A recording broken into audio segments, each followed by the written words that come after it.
today I have a special guest with me, and I want to let her introduce herself. Hi there. My name is Lauren McKeaney, and I am the CEO and founder of the Picking Me Foundation.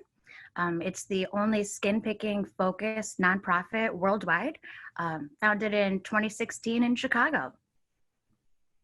Yeah, so essentially describe to everyone what skin picking is, because I know it's a really like abstract concept. Yeah, so skin picking, or it's also known as dermatillomania and as well as excoriation disorder. But basically, skin picking disorder is a mental illness known as a body focused repetitive behavior. It's related to OCD and has been in the DSM-5 since 2013. So even though people have struggled with this disorder for long periods of times, long before 2013, it's only been officially diagnosable since then. And it's really characterized by compulsive skin picking, the repeated urge to pick, pull, squeeze, um, scab, scratch at skin. And it really can show up anywhere on your body. It's just about how severe it gets and how it impacts your day-to-day life. And that's when you can kind of look into it being an actual disorder or a problem. And yeah, I'm So someone who's, oh, sorry. no, so give a little take on how common this really is, because this is not something you hear about in your daily conversations. A lot of people struggle with little habits, and this isn't usually one that people like to talk about. So really, how common is this? Yeah, so BFRBs in general and skin picking specifically is thought to affect 1 in 20 people. So it's actually really, really more common than you think. There's really just a lot of shame and stigma around admitting that you're struggling with the disorder. And that usually leads to underreporting about experiencing characterizations of the disorder. And yeah, it's kind of affected awareness and the ability for people to just share and learn and know that there's actually treatment out there. Interesting. So what would be the treatment for someone who's going through something like this? Yeah, so there's a lot of things to look at treatment wise. There's nothing like a medication or anything like that available currently. There does need to be some more studies done on skin picking disorder since it's only been recognized as of recently. But the best treatments that I could suggest right now would be cognitive behavioral therapy with a therapist, and that can kind of look like trying something like a skin picking log, tracking the episodes, where they're occurring, how you're feeling when you're doing them, and kind of learning more about the behavior. You can also try implementing fidget toys. So it's a little more than just using a stress ball to keep your fingers busy, but really trying to notice where are the areas where you maybe are scanning and starting to pick. Maybe it's when you're doing work on your computer, or schoolwork on your computer. So maybe you set something there that you always have at your computer to keep your fingers busy and off your body. So kind of making your environment workable with the disorder.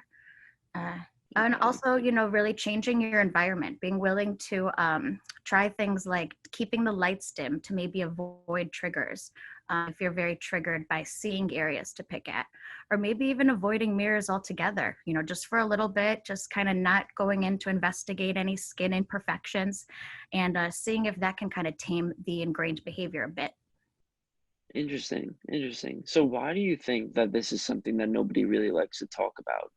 Right? Because, everyone struggles with a lot of other habits. Why is this one so like, you know, iffy, especially when you said 1 in 20, which is about 5%, right? If 5% of people are struggling with this, you expect for there to be a lot bigger outreach for it. Yeah, completely agreed. I would say one of the things that contributes to that would be uh, the misunderstanding that this disorder is an act of self-harm. And I think a lot of people don't want to describe that they are in fact, damaging themselves. They are hurting themselves, scarring themselves. I mean, I am polka-dotted head to toe in scars. And I think I didn't talk about it or, share about where they were coming from because, I was often accused of self-harming and I didn't even know what that really meant. And as I've kind of developed this foundation and this community a bit more, what we've come to kind of say in separating the two, self-harm and skin picking, is that in self-harm, the goal is really more about to feel and to feel something, often to feel pain. Whereas in skin picking, the goal is really about accomplishment. It's about completion. It's about fixing that area. Um, and so I think the more that we can take on looking at skin picking like that, maybe it could help people talk about it more. Interesting. So tell everybody about your personal story. What exactly did you go through that was so, that actually got you into this? Sure, sure, yes. My story, gosh, I have been struggling with skin picking for 28 years now. Pardon me. And began when I was about 5 or 6. That just aged me. um, and I remember picking, but there's also pictures of me in my swimsuit with all little girls lined up on the lake, and I'm just have these red sores, polka dotted all over my body. And I was that kid that had mosquito bites start in the summer, but they lasted till Christmas because I kind of just kept scratching at them. For me, I think it was a way I was regulating stimuli. So maybe if I was feeling anxious or nervous about something, my hands would kind of wander and start to pick. Or the opposite, if I was maybe bored and just laying around watching TV, my hands would kind of wander and start to pick. And that kind of became an ingrained behavior. And as I grew up, and acne and puberty provided like a plethora of options to pick at. And the behavior ingrained itself in me more. And it became a way of life, really. My parents and people around me started to notice. It became hard to not notice. There'd be uh, blood on my clothes at school, or I'd cancel sleepovers because I was afraid I'd bleed in my friend's bed. Um, How and intense was it? Was it incredibly like often you were bleeding and things like that? uh, it's I'd say yes, but you wouldn't know because so much we become masters of deflection with the disorder, and you really find ways to keep it under wraps, to kind of keep your skin covered, makeup, band-aids, clothing, etc. But I really was able to appear fine and flourishing in a lot of ways, but on the inside, the behavior was getting worse, and I was doing it more often, sometimes losing like 3 hours in a night, just picking in the mirror. And that actually led to the first time I started getting infections like cellulitis or abscesses, which led to hospital stays and um, IVs of antibiotics, etc. And that actually led to for the time that I contracted MRSA in the hospital, which is a life-taking bacteria, and I had the chance to almost lose my right leg. Wow. And that just happened from scratching a little, an area on my thigh. So it really can be a life pervasive disorder.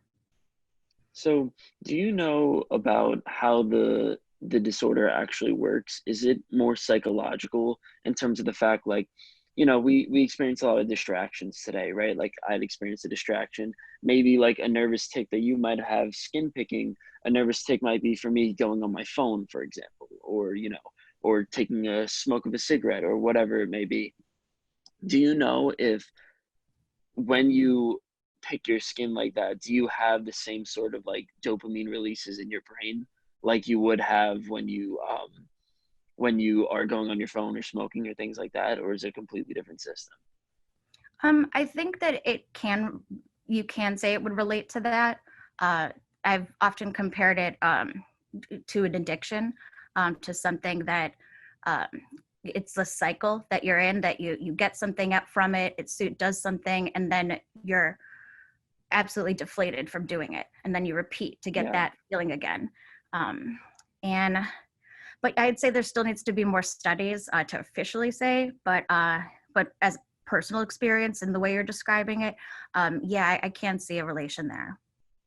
Yeah, I mean, to me, it definitely seems like it could be an addiction just because of the fact that, you know, you continue it's almost like there's an unlimited amount of skin that you could pick on your body, and therefore it's like the unlimited amount of cigarettes that you could possibly smoke, and it just constantly flourishes and things like that. Yeah, yeah. So explain to me what exactly you used to do. Did you just sort of like pick at your skin, or did you sort of rub it or scratch it? What was it like for you? Sure. So, the best way I could describe it for you would be now I talk about it in terms of focused versus scanning. Sometimes my hands would be just scanning my body, my chest, my shoulders, and I'd just be in class. I wouldn't even know I was doing it. And I might look down and all of a sudden have blood on my fingers, or a friend would tell me to stop. And um, that was kind of more scanning, not so much damage, very surface level, looking for something to level. Um, Something sticking out like a bump or something. But focused, that's kind of the one that really has done some damage for me, because focus picking is more when you pass a mirror and you clock something, some perceived imperfection out of the corner of your eye, and then you are compelled to fix that area, and stuck there for hours. Cut to 3 hours later, and I'll realize I'm still there doing it because my back just gave out from hunching in the mirror. So I didn't even stop doing it. My back alerted me just that I needed to stop doing it. Yeah. And that's when it's really a kind of deep, focused, very scarring, damaging picking. So you're saying it's essentially mindless too, right? Like when you're doing it, you're not really noticing that you're doing it. Yes, and I think that's why it's a really complex disorder to understand. It even still is because it seems in one way it's so subconscious. I genuinely have times I'm probably talking to you during this now, have scratched something off. I could very well could have happened. But there Really? are also times where it's the opposite, where it's very intentional. It's very much I am seeing something that I need to get rid of, and that's the compulsion part. Okay. See, I don't know if I told you this, but I'm actually writing a book coming out this year, which is how to get rid of bad habits. It's called Breaking Bad Habits in 150 pages. Oh wow, And yeah, so well, thank you. So very my cool. yeah, well, essentially sort of found a nice strategy that I found was really great at breaking bad habits. And I define habit as very, broadly. So it could be anything from an actual addiction to like, smoking and things like that, to picking your nails and things that are a little less, that are more habit like. And the solution that I came and a big part of my solution was becoming more conscious of it. So, becoming more mindful of all the things that happen and allowing yourself to sort of take control over that subconscious part of your brain. And I do agree. I think it's incredibly important to do something like that just because whenever you do something mindful, then you're actually sort of confronting it with the part of yourself that's going to change it, right? So if anything's going to change it, it's going to be the person that's conscious, like the you part of you. But if you don't confront it and you leave it in sort of like the unconscious realm, then yeah, that's what's going to end up happening. You're going to end up leaving the unconscious, and your unconscious is going to take over. I like that. I like that a lot. Yeah, no, thank you for sharing that. It reminds me in a way of how maybe I'd be unconsciously picking like on my couch or something, and Hmm. scanning mindlessly, and once I'd catch myself, whether my finger hit a band-aid or hit the clothing, and then I realized my hands were wandering, I'd have myself stand up, and the Mm, only thing in that was you know, that moment of when I'd catch my hand scanning or picking, there's immediately this feeling of like defeat, right? And of shame, yeah. and I'm still in the behavior. So I think I wanted to shake it up or come to or bring mindfulness in a way, me back to reality. So I just would stand up, and that kind of worked for me as a little tactic for a while. You just reminded me of that. I haven't thought about that in a bit. Yeah. Well, did it work? Was it very successful in terms of you'd stand up and then you'd start thinking about it? It gave me an opportunity to pause and then to choose a different behavior. So to choose to sit back down with my hands down. Did it Hmm. always work? No. There are times I'd stand up and then sit back down, and my hand would go right back to that area it was exploring. Um, Yeah. but there were times, yeah, where it did allow a moment of pause and choice. Wow. So was this actually what sort of motivated you to start your organization, Picking Me? Yeah. So after the bout with the leg surgery, Hmm. I actually was officially diagnosed, heard the word dermatillomania and skin picking disorder for the first time. and was like, oh my gosh, that's me. This explains my life. And I, looked up everything about it and wanted to just take some medication and be better. But that, wasn't the case. There's just, a Yeah. lot, as you know, a lot of misunderstood and underreported situations. And I felt like I wanted to use my story to hopefully help others not go through the same experience I did. And Mhm. I just started sharing by saying, I'm picking me over picking me, and talking about my skin picking. And this little community kind of grew. So, So yeah. what was it that gave you the sort of, I don't want to say pride, but what was it that gave you this sort of confidence to really, go out and tell your story in something that seems a little taboo? Yeah. I think a part of it was learning a name, learning that this disorder existed. It kind Mhm. of helped put back a couple pieces of my identity that I felt like I'd chipped away. Um, And I do remember the first time I shared with somebody, it was actually a stranger who asked, what's with your skin? Because that's a question that I'd get a lot depending on how many open sores I have. Yeah. And for like the first time, because I had a name and stuff, I just shared, I have dermatillomania. It's a skin picking disorder.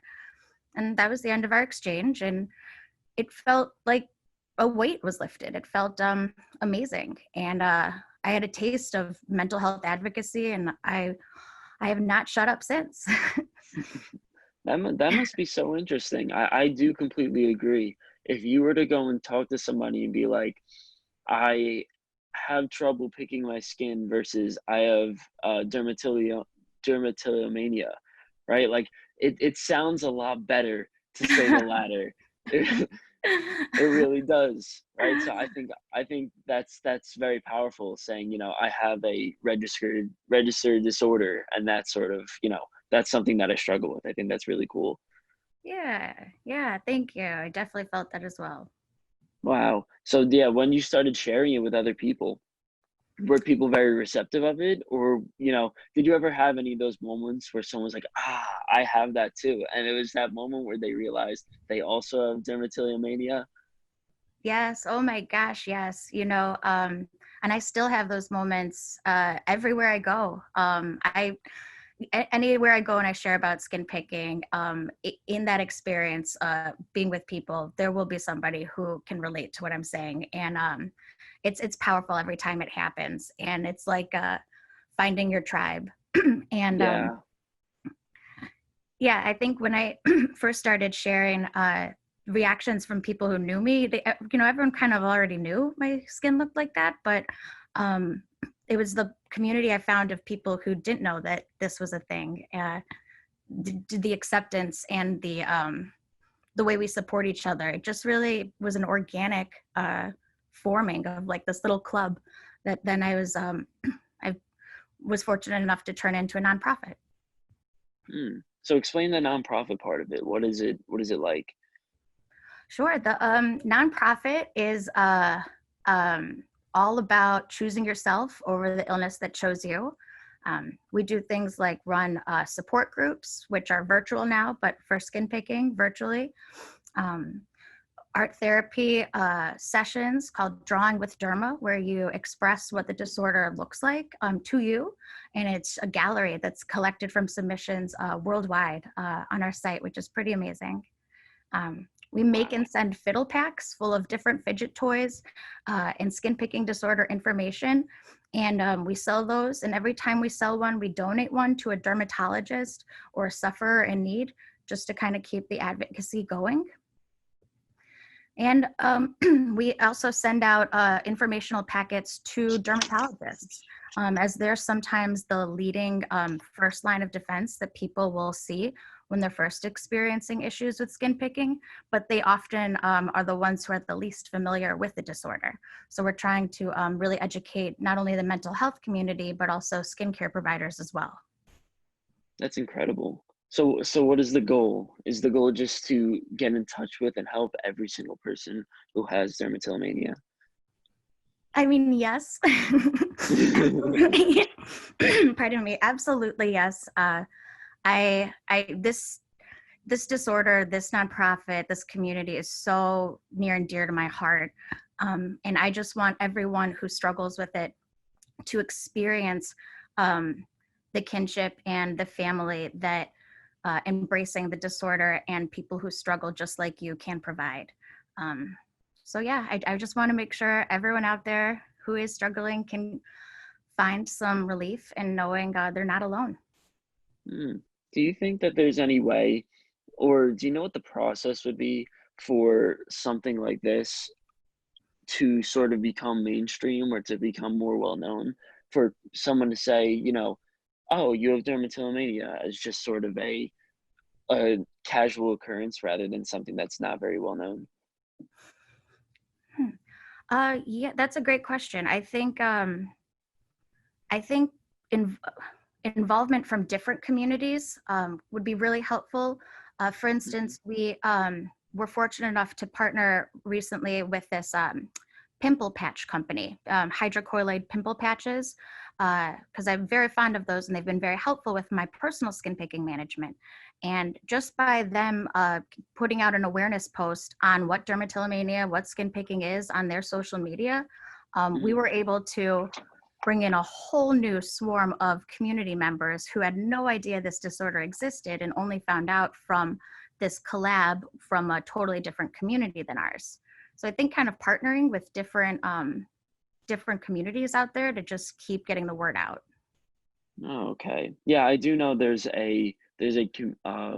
I think it was a product called Habit Aware, right? And that was actually how I got in touch with you through Neela. And yeah, like the product Habit Aware is doing essentially that. They deal with trichotillomania, correct? Right? Yes, but all BFRBs too. I think they stand for all BFRBs. But yeah, I definitely love them. Have tried the bracelets and found them helpful. I think it's a Mm. very cool product. So here's a question that I'm sort of considering to finally be able to kick something like this. Is it does it have to be done on the mental side, or can it be done through a sort of external environment? For example, like should you come through the realization in your own head and then sort of take the necessary steps to fix it and do it through sort of a willpower method? Or is it better to get sort of like a bracelet, like Habit Aware, which is essentially it reminds you every time that you do your body focused repetitive behavior? Hmm. Hmm. I mean, I think it takes a combination, really. And Mhm. so if I could, I'd say both. I think one of the things that's really hard with BFRBs, with skin picking for me, is we're really adaptable to whatever method is helping us manage at the time. Mhm. So, for instance, if one strategy like wearing fake nails to keep a barrier, a thick barrier from scratching. If that's working for like 2 weeks, by week 3, I'm figuring out how to still do what I want to do. So I think Yeah. there's a combination of willpower and external environmental changes that need to come together to Okay, ultimately makes stop. sense. Well, I think the fundamental problem, and I mean, I go through this like my whole life. I have like finger cracking issues, and I pick my nails and things like that. And when I do that, I don't think I think the only problem that comes with it is that when I do it, I sort of lose focus, right? It's a very mindless activity when you go and do these things, and when that happens, people aren't, like if you're really focused on like doing work or reading or something like that, something like cracking your nails or picking your fingers will really, sort of throw you off, right? So do you have any idea how to fix just the problem in general of being taken away and taken aback by all these little like nervous twitches? Yeah, I would say, I mean, if I were trying to relate it, I'd say maybe accept coming from the approach of accepting that you have these nervous twitches or ticks, or for me my skin picking, but then setting up my environment to make my life workable. So if I'm sitting on the couch or reading or on my phone or what have you, and my fingers start finding an area to pick at, and I know that's going to happen, maybe maybe I don't sit in that exact seat on that couch because that's where I always sit and that's how everything always works and I fall into my pattern. Maybe I purposely sit in the chair over there just to start myself off in a new situation to see if I can keep my fingers off my body. Um, Interesting.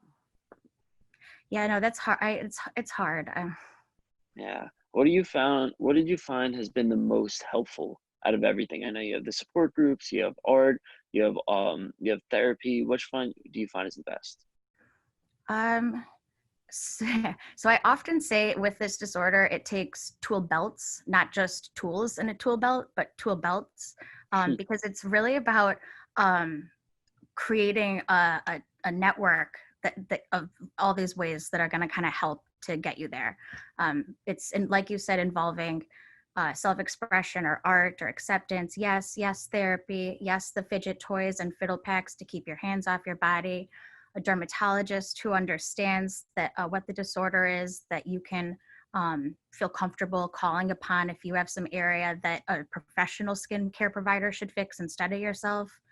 Um, and support group, of course. Uh,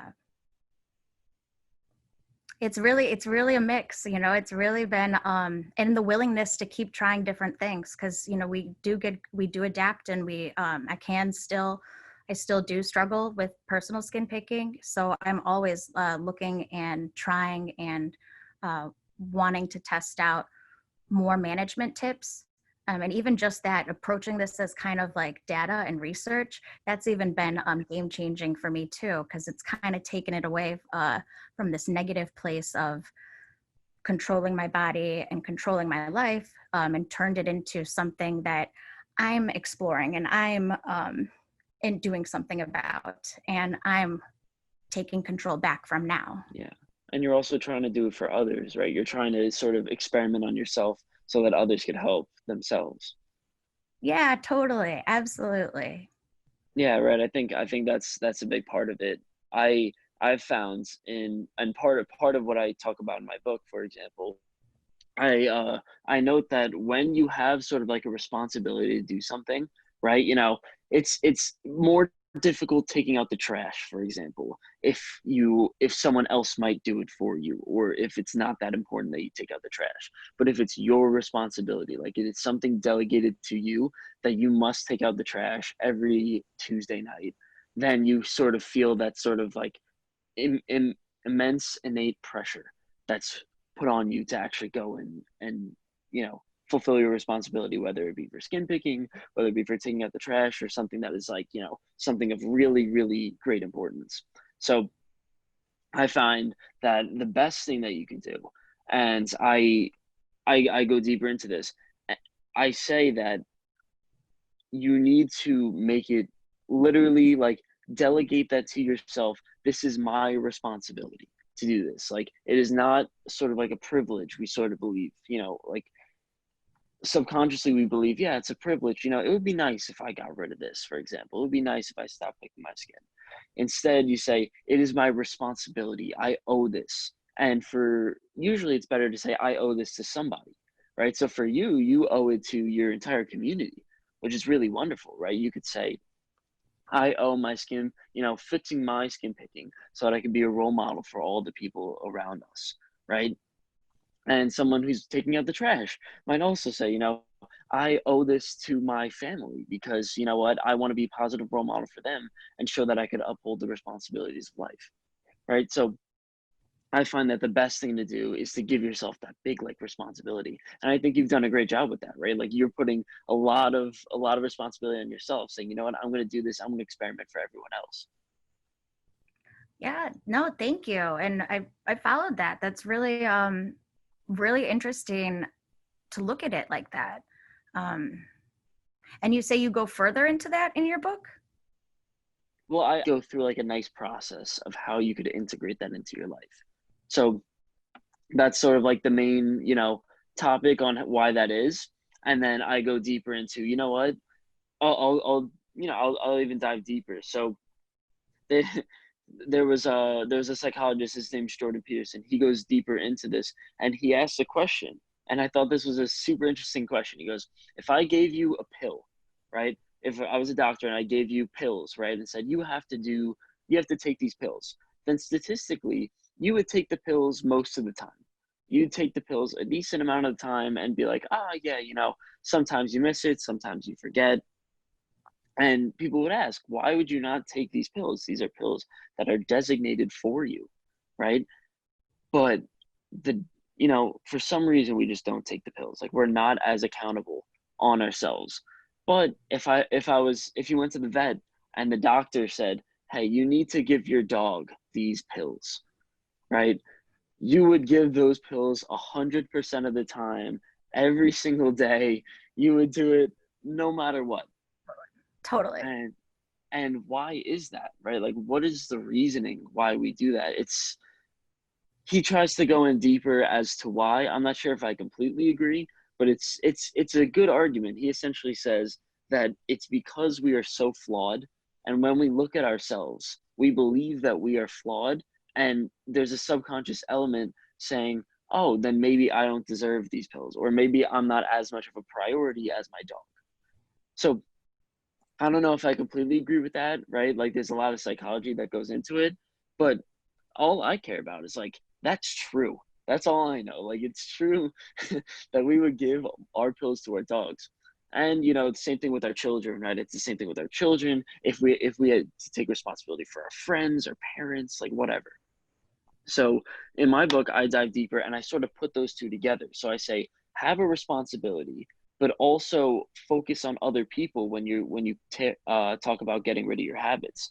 And when you sort of twist them together, then essentially you're saying, I'm doing this, but I'm not doing it for me. I'm doing it for someone else. I'm doing it for my loved ones. I'm doing it for my community. And when you say something like that, then essentially what you're saying is I'm giving my pills to my dog instead of I'm giving my pills to myself. And it warps it so that you actually, it calls you to action. And I find that incredibly powerful. That's really interesting. Wow. Yeah, I definitely might try playing with that a little and taking it on for myself a little and see how that shows up for me. That's very cool.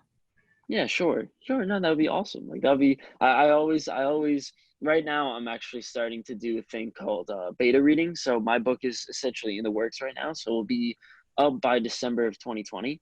And yeah, right. So what I'm doing right now is I'm essentially testing my philosophies and all that stuff on other people and seeing how it goes. And so far, it's been going pretty well. People are being very responsive of it. I think one of the more important things that people are very responsive of, and this is a big. I have a blog, and this is a big part of my blog.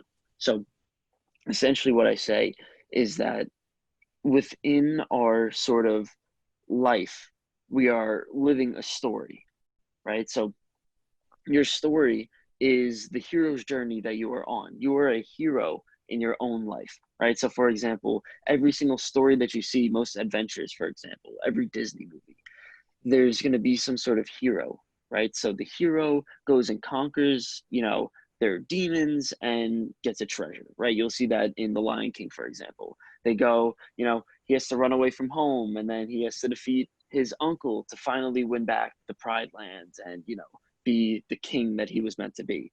So I sort of take that and I say, look at someone like any successful person ever. Look at you, for example, right? Like you are a hero in your own life. If I wrote a bibliography about you, this would be your story and you'd be the hero. So, pretty much, right? I put you in the middle of your own story and I say, this is something that you are, this is something that you will be. And if you live out your life as a story and with you as the hero, then um, here's like a nice path for it. And also here's something that sort of motivates you to keep going.